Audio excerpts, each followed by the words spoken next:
My friends like cool shit, and I wanted to do like a favorite things of 2002 episode, so I had to get someone younger and cooler than me. So I brought back Julia, uh, Hey, which which I don't really do seasons here. I just kind of like go on a batch of having people. I'm like, oh, I want to talk to this person. But funny enough, you were in the second episode, so you would be season one, episode two. So if we think of this as season two, you're season two, episode one now. ooh, I'm moving up in the ranks. Yeah, yeah, you ousted Buck with his two kids and building his own house. So, I mean, can you blame him? all right. But yeah, we're going to talk about some of our favorite things in 2022, even though I keep wanting to say 2002, because as you know, Jules, I'm an old man, so I'm I stuck know. in the past. I'm trying to think of like what I would have brought in 2002. It probably would have been Buffy at that time. Uh, 2002 would have been that would have been right before it moved to UPN for Buffy, right? I think so. Yeah, I Or, think so.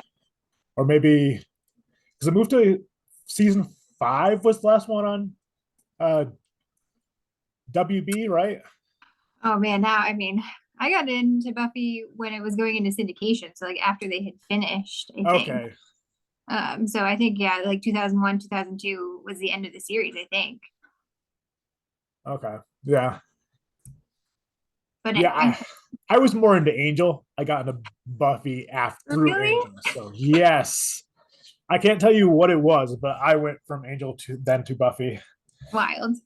But that leads nicely because even though we're going to talk about what we enjoyed of 2022, we're going to talk about some older stuff. So, Ooh. where do you want to start? Let's see. We could I do have two movies that I actually watched this year, which is a big deal for me. I don't watch a lot of movies anymore. Okay. Um, Not very exciting for me. I think most people have seen these movies in 2022.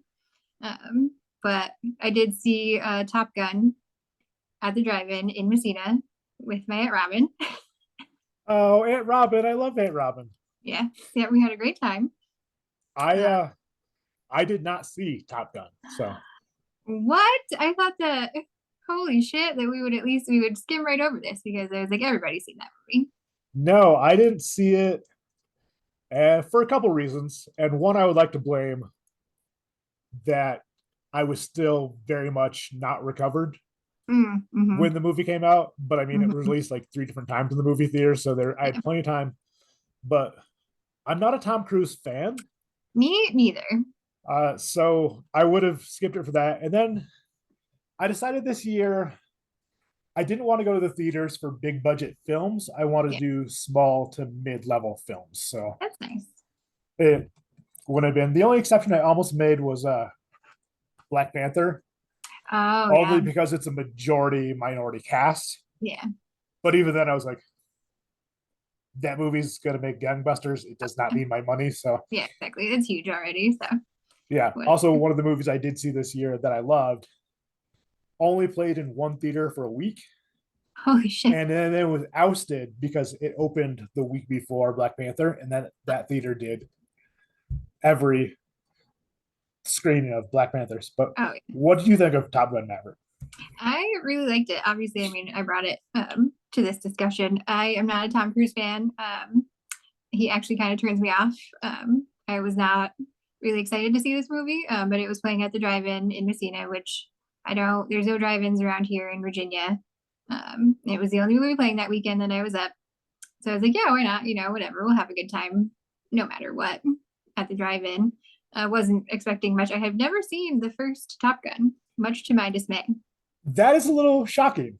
I know, especially for my with my love of Val Kilmer. Um, Also, knowing your family, yes, that just seems like something that would have been watched at some right. family gathering. I don't know why. Like, I don't think Danny's seen Top Gun, the original Top Gun. Like, I know the gist of it. I understand what happens in that Right. movie. So and you don't need to know that much going into the new one, obviously. Um, yeah, it was really fucking good. Like, I was going in like, fuck Tom Cruise, you know, whatever. It also seems kind of like a little bit like poster movie for the army or the Air Force, propaganda type deal. Yes. Which I'm sure like it absolutely is. But from the very first scene of that movie, I was like, okay, this is gonna be a straightforward Top Gun movie. Like it was really all the stunts were really cool. And it was just a straightforward, good story. They flew those planes and they did their jobs. Now I believe it's streaming on Paramount now. So if I were to watch it on Paramount, how much do you think I'm losing watching it on a TV versus a theater? I think the theater experience was really good. I mean, again, I was watching it in a drive-in, which is slightly different than even watching it in a big movie theater. Right. But if you have like a big screen TV and like a nice sound system, I mean, the story is still there. It's still a good movie anyway. Um, I would be recommend, watching it for Miles Teller anyway, so yeah, I'd recommend if I'm sure that there will be like another like rescreening in theaters within the next couple of years. That oh, that that would for not sure. surprise me one bit. Yeah. All right, you said you had two movies. Yes. My next one that I did see actually in theaters. I saw Nope with my friends over the summer. That one was I was not expecting to enjoy it. I'm not a horror movie person most of the time. I've never seen Get Out or anything like that. Like, not really my jam. But I do enjoy a sci-fi movie, a daylight sci-fi movie, and it looked funny from just like seeing the commercials like on TV. They made me laugh. Like I didn't turn off the commercials when I saw them. So I was like, yeah, I'll watch this movie. And it was really fucking good. And see, you're 2 for 2 for movies I didn't get to see this year. Really? And Nope was the medical issue thing. So Yeah. I was more recovered at the time, but not recovered enough that I was doing anything but doctor's appointments. So, but of course, it's now streaming on Peacock. So Nice. I have no excuse other than the fact that I've been reading a lot lately to have not seen it at this point. But I mean, that's a pretty good excuse. So we'll let that one slide. But yeah, I really liked it. It's a horse girl movie and it's an alien movie. Um, both of which I'm interested in. Aliens freak me out a lot. They're like my number one like existential fear, besides like zombie invasion, which whatever, it's not real, but it still freaks me out. So like that was interesting and scary, and then it's all set on this like ranch in Nevada or some shit. So that was really cool how they like incorporated that part of the aspect into the movie. But I highly recommend. yeah, I the one thing about so much of my year having been just sitting at home, I watched a lot of movies, but most of them were like direct to streaming. Oh yeah. And so I thought of this as a fun movies, like and actual good movies is how I was breaking down this year. So, and there are a lot of movies that were just a lot of fun that you can stream right now. The first one being Prey, the new Predator film on Yes, Hulu. I've been wanting to see this one. And I thought that was just brilliant, real good. And I've heard that they're going to do more in that same vein, hopefully, which would be nice. And then some others that, and that one I think would be in my good category as well. But some others that were just fun to watch was the the Princess, I believe is the name of it on Hulu. I think I know what you're talking about, where she's in the tower. Yes, Nice. I haven't watched and this either, but I know what you're talking about. that was a lot of fun, and I was shocked by that one, simply because the only thing I had seen her in was the first Kissing Booth, Joey King, Oh wow. and I guess the first half of the second Kissing Booth, but I could not make it through. The first Kissing Booth was such a good like rom com. The Really? second the second one was not. Oh my god. So I didn't make it through, but like I was shocked at how like, great she was. Then also on Hulu, uh, Rosaline, which was a really fun one as well. It's like a retelling of Romeo and Juliet Okay. from Romeo's ex-girlfriend. Oh, interesting. And that was phenomenal as well. And only because the cast was so great for that. Yeah, who's in it? Is it anybody, any Uh, names that I would know? yes, Bradley Whitmer is the father in that, and he's the brother of Juliet's father. So he's a Okay. Capulet. Mm. If I'm trying to remember Capulet. my Capulet, You're my close. Shakespeare, and then, and I'm blanking on her name, so I'm looking it up right Mm. now.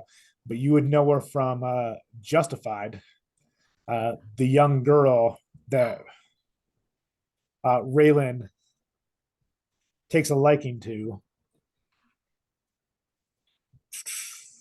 And I'm kicking myself that I just don't know her name. Oh, Caitlin Deaver. Okay. Hmm. And Caitlin Deaver, I mean, book smart. She's awesome in Hmm. everything. Yeah, And I think she really makes this movie for me. I gotcha. Then there's Day Shift on Netflix, which Is that the is, vampire movie? yes. Nice. And I love Dave Franco, even though his brother's a giant piece of shit. Yep.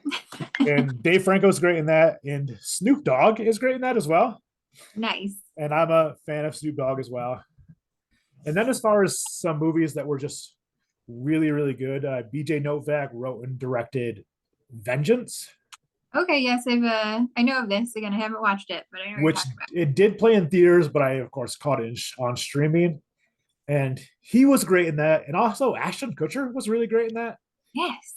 And I don't love Ashton Kutcher, Right? but every once in a while, he gives a great performance. And he did in this one. Then Everything Everywhere All at Once Oh yes, I've heard a lot of good things about this one. was phenomenal. And that Mhm. was, thankfully, I caught the re-release of it since it came out when I was not in the shape to go out. So that was my first venture outside of my own Nice. post being hospitalized back in April. So, I love that shit. and it was amazing. And then the last one, which is the movie I wanted to see, but Black Panther ruined in theaters for Mhm. me, is I'm Totally Fine. And it stars Jillian Bell and Natalie Morales. Oh, I haven't heard of this one.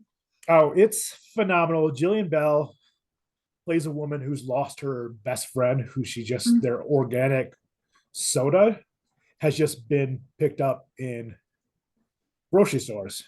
Okay. And she goes to where they were supposed to have a big release party for it.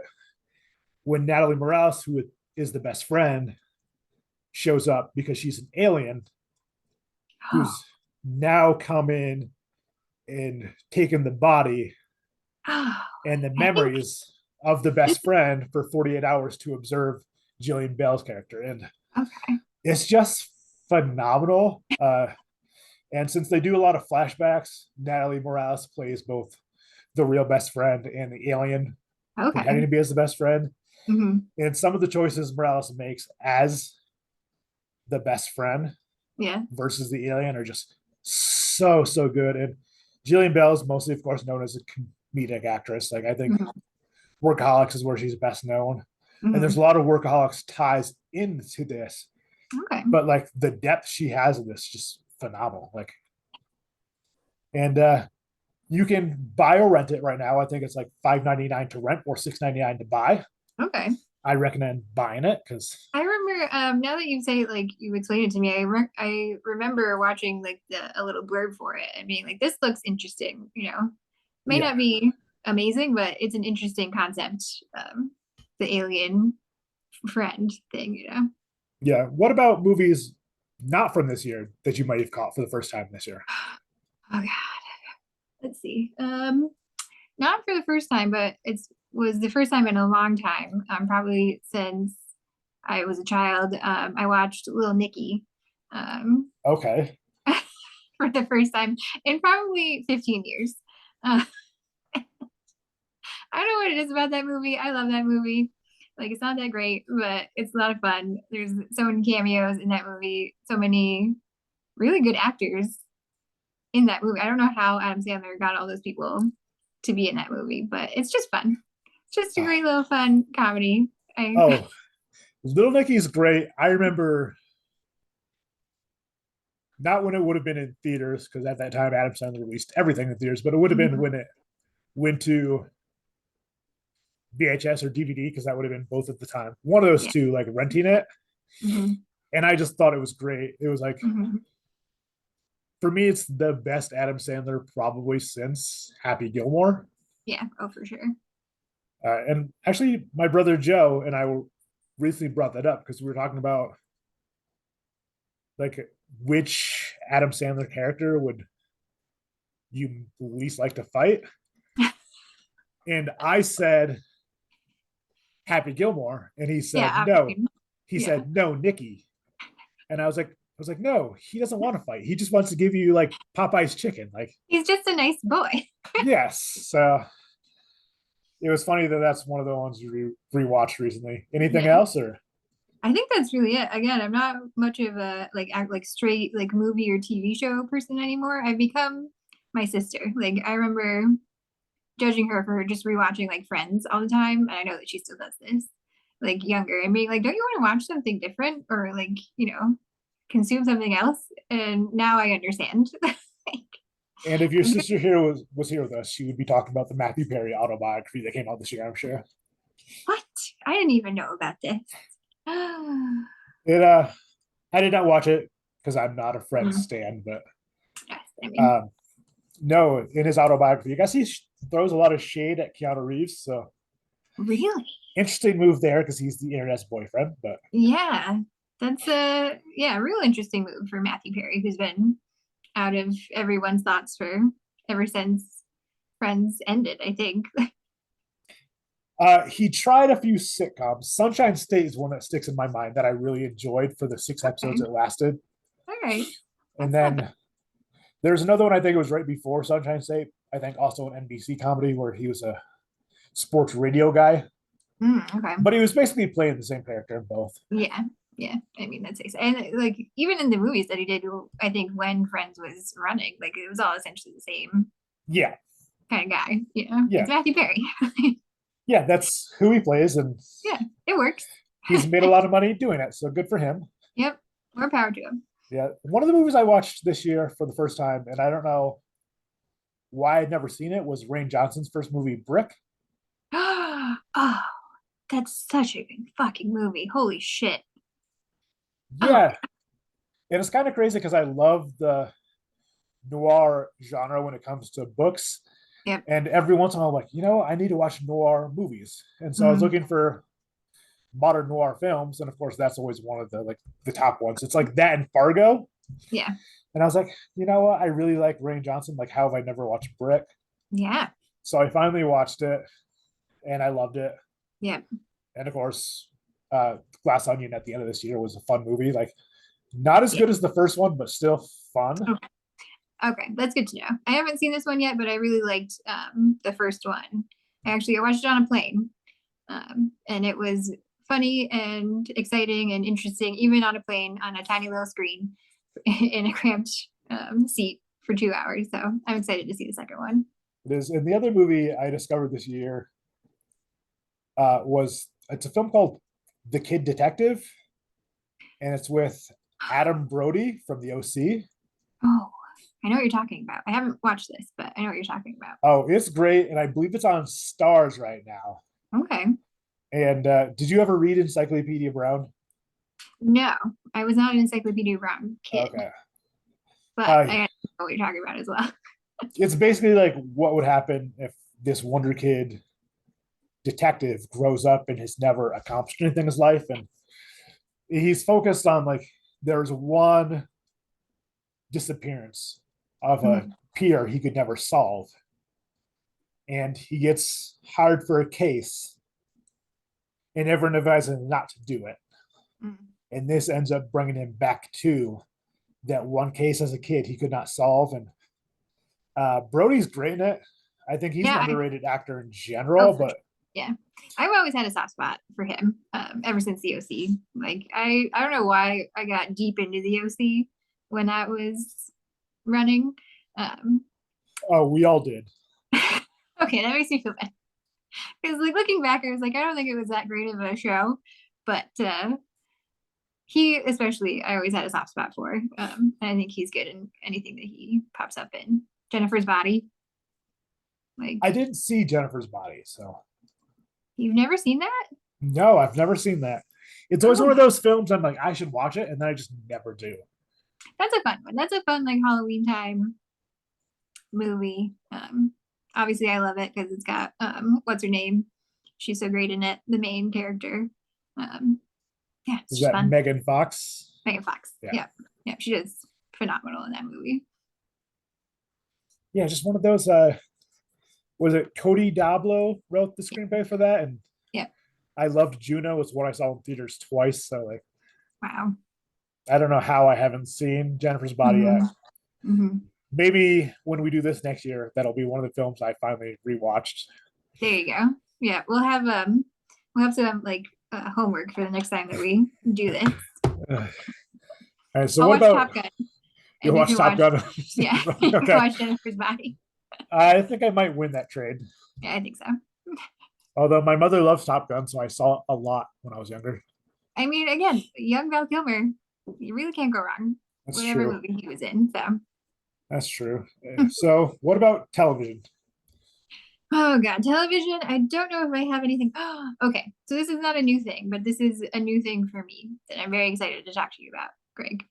I Okay. started watching Columbo, and it's really good. I love Peter Falk. I don't know if I've been influenced because he's the grandpa in The Princess Bride, and that's the only other thing that I've ever seen him in. I don't know if that's influenced me just to really enjoy him when he's on screen, you know, all that fun stuff. But Columbo is great. It's like a serialized murder mystery series. But the have you ever seen Columbo, I've seen Greg? Columbo, yes. Okay. All right. So you know, I didn't know going into it that at the beginning of every episode, you know who has committed the crime. You see it unfold, which is not something that you usually see in these types of mystery TV series. But I like it a lot. It's been my background noise the last 3 or 4 weeks as I've been doing my holiday gift making and all that fun stuff. Nice. And I Mhm. will say you're not alone. There's a number of podcasts I listen to who have recently talked about watching Columbo. Yes, So I was gonna say, I think it's because it's like come back. It's in the zeitgeist again somehow. where are you watching it is my question.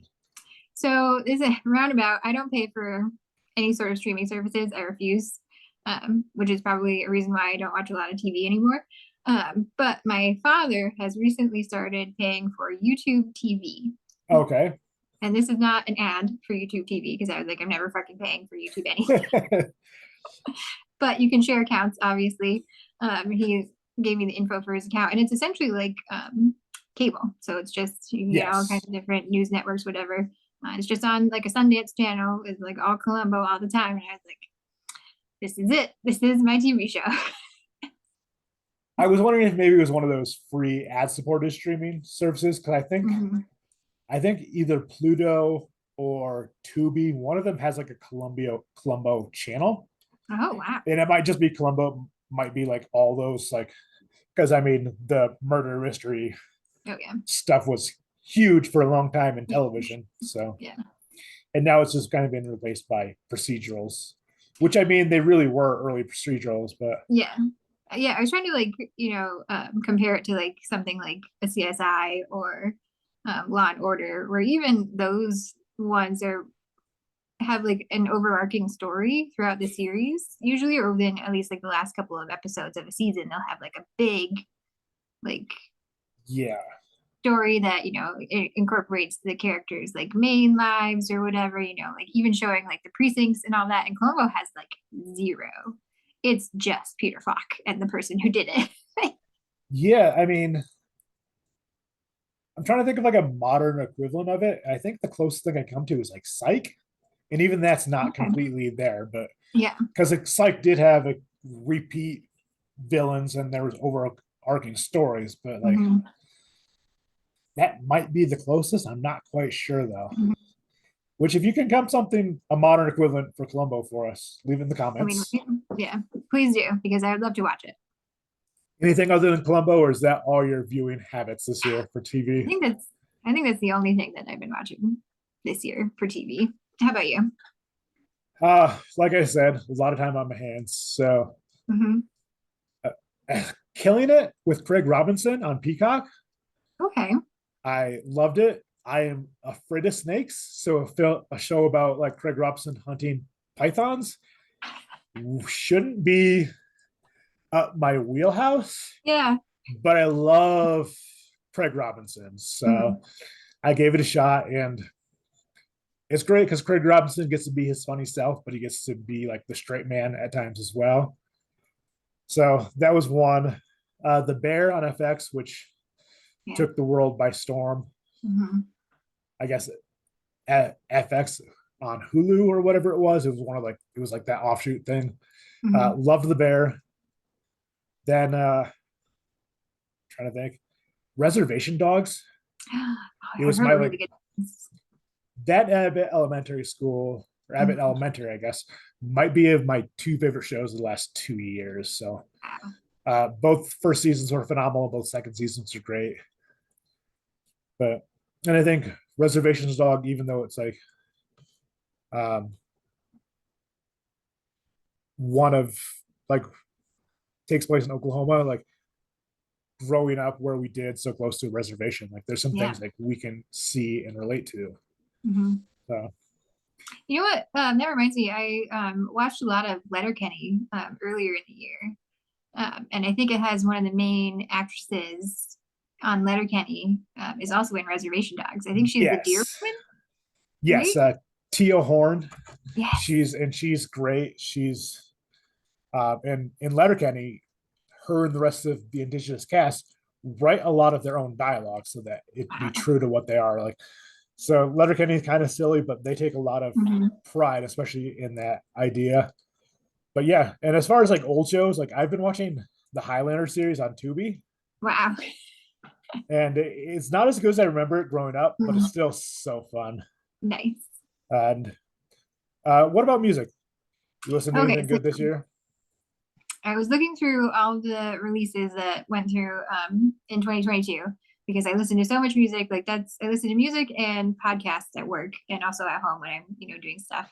Um, but I have such a weird taste in what I actually like. Like I can understand when something is good, but I won't really like it or like an entire album of someone. So it's like really few and far between when I really like a whole album by someone. And I was really excited in October. One of my favorite bands, girl band, they changed the name to Gila Band, released a new album that is really good. It's called, I think, Most Normal. I just really like them. So I was very excited when they dropped that album. It's really good. It's noise and post punk, I guess. Um, so I'm sure it's not everyone's cup of tea. It's not really even my cup of tea most of the time. But for whatever reason, Gila Band really can highly recommend. I'm gonna have to look that up because that might be right up my alley. So I don't know, they're kind of dancey, um, obviously like super noisy, and they have like really weird nonsense lyrics. But for whatever reason, it really works for me altogether. awesome. Yeah, 2022 was like a stacked year for music. Yeah. I tried to for our good friend Dan Candris, like Mhm. he on his Facebook asked everyone's like top 5 albums, or Wow. maybe it was just like 5 albums, like favorite albums or something. I could only narrow it down as far as 6. Which my number one, which shouldn't be surprising to anyone who knows me, is the Carly Rae Jepsen's album this year. Yeah, I could have told you that. And your sister is one of the 2 people that donated money to my Carly Rae Jepsen concert fund. So Nice. um, it's one of those like as much as I've joked and called her Danny Horrible, like your sister is really one of the sweetest, kindest Yeah. people Yeah. with just a rough exterior sometimes. So Exactly. I mean, that's the course way. yeah, yeah. And I love the courses, especially Danny. So Hmm. then the Linda Linda's debut album came out this year, and Oh.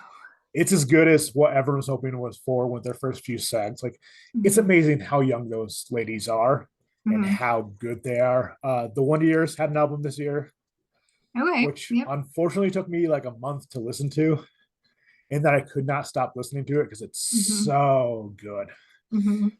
And then the Mountain Goats, who I love, Oh yeah. they did Yeah. the training montage, which is like John Darnell's love letter to 80s action movies. Oh wow. And Okay. it is perfect. And the final track is Bleeding Out. Nice. And what a way to end an album about 80s action films. Mhm. Regina Spektor had a new album this year, and that was Oh, phenomenal. I I was really into her a long time ago. I should look that one up. Oh, it's so good. And then the Regrets, who I love, Mhm. and I saw them in February right before their new album was released, and the Regrets are phenomenal as well. And so Mhm. those would be my favorite albums of the year. And then there's a British singer songwriter who does like an indie bedroom pop, is what they classify her, Ellie Okay. Dixon. Mhm. And her EP came across my like Spotify release radar a lot this year, Mhm. and she is awesome. Nice. Love her so much. So I'm excited when she eventually has a full album. If people are still releasing full albums, I don't know. You think that'll ever go away? I don't think so. I know when I saw Ben Queller the last time I saw him a couple years ago, he asked if people still listen to full albums, but it was like an older crowd because we were all there for Ben Queller when he didn't have an album out, and we all cheered for it. So Yeah. I don't know. Like I was just thinking about this because like trying to find new music, new albums that I really liked, or even just old albums that I really liked. I think especially before like music streaming and all of that, even during like LimeWire days, I think there was something to either downloading a whole album or buying a whole album for an artist that you really liked or you liked a couple of their songs and like kind of forcing yourself to like it. Whereas like, okay, well, I bought this for $15 or whatever in 2005 money, where it's like, now this is my one album, my one new album. And it's going to live in my CD player in my car for 6 months. And I'm going to listen to it over and over and over again. yeah, And whether or not it's like Stockholm Syndrome or actually liking all of the songs on the album. I'm not sure, but it's different for sure today. it really is. Now, of course, we're going to run out of time on Zoom here soon. Oh So, no. so quickly, what about podcasts? What were you listening to in podcasts this year? Okay, podcasts I got a shitload. Let's see. Uh, there's the Bald and the Beautiful podcast, which is two drag queens, Trixie Mattel and Katya Zamo. I just really like them. They're friends. They just talk about whatever the fuck, shoot the shit. They're a lot of fun. Um, let's see. I also have been watching a lot of the Always Sunny podcast on YouTube. They film it now. Um, and those guys are so funny. Like I was really against watching it for a long time because I was like, it's Always Sunny is so popular and they've been going on forever. Like I don't need to be watching this, but it is actually really fun. They're so good, and the fact that they film Yeah, it, like you can yeah, see the videos on Spotify too as you listen I to it. got So you. it's so good. Yeah, it's really fun. I've also been watching or listening to Dungeons and Daddies. Have you heard of this? No, It's a like real play D&D podcast. And it's about like four dads who get sent into like the Forgotten Realms to rescue their children. And it's really fun. It's great. The first season was amazing. It made me laugh. It made me cry. Um, and I ate it all up in like 2 months. nice. Let's see. I think the last one is, oh, of course, Last Podcast on the Left. Been listening to it forever. Yeah, I'm sure most people have been listening to it. You don't really have to talk about it that much. It's great. yeah. If you're not familiar with it, like where have you been? I guess Yeah, is the in question podcasts, there. exactly. Like Yeah, that and My Favorite Murder, everybody has heard of those guys. So, yeah. For me, it's the press box, which is Brian Curtis and David Shoemaker, who both work for The mhm. Ringer. David Shoemaker writes about pro wrestling, and he's also like the head of their graphic design partner. And Brian Curtis is their editor at large. Okay. And I guess by trade, he's a sports writer, Mm. but he just covers sports media. And so they do a media podcast and they just talk twice a week about media stuff. And they've known each other since high school. So it's just two friends now in their 40s who have known each other for forever. I love that. And I love it. And then